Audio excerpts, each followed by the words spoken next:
New students in major Australian universities are subjected to violent hazing rituals. This is according to a report last week, as its authors called for the practice to be criminalized to protect the victims against injury or death. The Red Zone report by activist group End Rape on Campus focused on orientation week before the start of classes and covered 12 Australian universities. Here's the report. Universities are weak. More than 1 million Australian university students are preparing to return to university life within the coming weeks. For most, orientation week is a time of anticipation. However, for new university goers, orientation week will be one of the most threatening weeks of the year in terms of hazing and assault. A 200-page report named The Red Zone, released on Monday, detailed acts such as binge drinking, sexual assault, and hazing rituals of students in numerous Australian university residential colleges. This report included case studies from the top 8 Australian universities. Labelled the Red Zone, a term used by sexual health specialists as a result of the spike in sexual and physical assault seen every year at O Week, the report outlined decades of hazing and sexual harassment within many prestigious residential colleges. Last year, a report on sexual assault on Sydney University's O Week found 1 in 8 students attempted or completed sexual assaults during this week alone.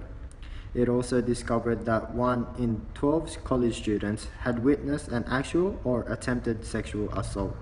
The report details a series of humiliating initiation practices and rituals conducted by senior students who target freshmen. It further exposed dozens of binge drinking games where students are peer pressured to drink deadly amounts of alcohol, some mixed with substances including paints, chemicals, oils, and even animal excrements.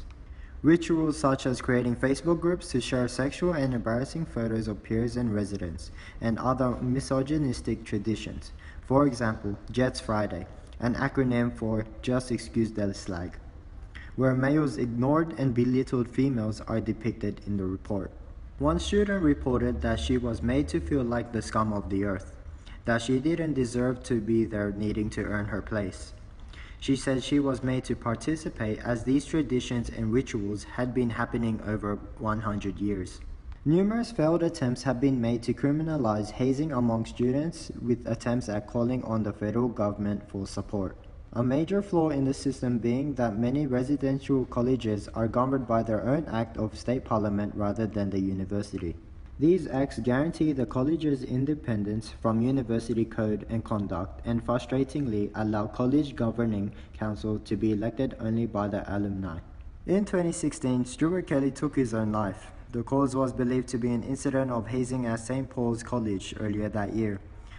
When interviewed, his father, Mr. Kelly, said that spending just one night at the college disturbed Stuart so much so that he refused to go back. Many students who have experienced such rituals and hazing traditions are severely traumatized and leave their residential colleges or societies just after the orientation week. So at my university, hazing isn't really a popular topic. Only in recent times it's been talked about on the news or in articles online. And they mainly happen at the University of Sydney, mainly because it's a really old university that has really old rituals that they do whenever you enter into society or into a club. I've been warned by staff to be cautious of hazing. I strongly disagree. I think it is not fair, nor does it serve anyone any justice. If there's a separate body that's governing these students who are conducting these hazing rituals. The Red Zone report will be released to the public later next week in hopes that students and parents join together to pressure the government to ban hazing altogether.